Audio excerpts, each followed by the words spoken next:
सप्तरी जबी सिरहाजे के सप्तरी जबी सिरहाजे के सप्तरी जबी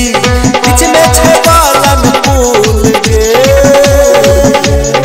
सप्तरी जाके पान खिए सप्तरी जाके पान खिए कर दूनो लाल गे सप्तरी जाके पान खिए कर दूनो लाल गे सिरहाजे के सप्तरी जबी है गे छोरी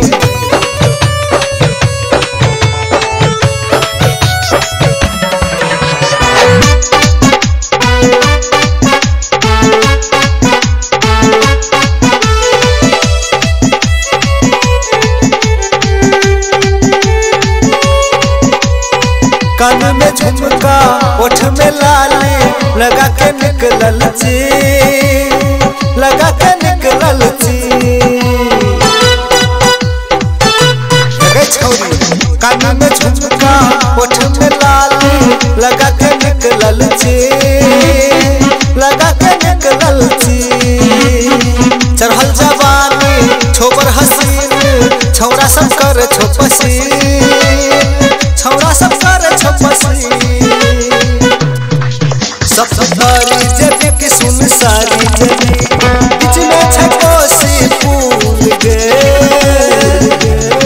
मोरंग में जाके पानी पूरी खिए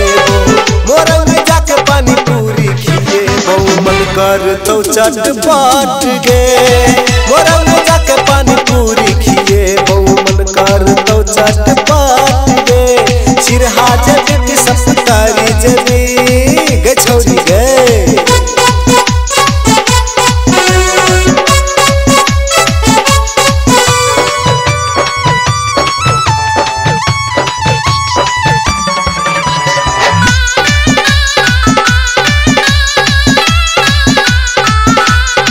फिर गलियो हम तोहर पाछा दे गे गोरी मुस्कान दे गे गोरी मुस्कान फिर गलियो हम तोहर पाछा दे गे गोरी मुस्कान दे गे गोरी मुस्कान एक बेर हाथ थाम के देख ले छोड़बो ने तोहर साथ छोड़बो ने तोहर साथ सिरहाजे के सप्तरी जबी बीच में छेवालन फूल गे सप्तरी जाके पान खिए सप्तरी जाके पान खिए कर दूनो लाल गे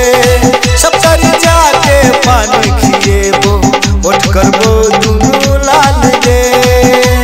सिरहाजे के सप्तरी जबी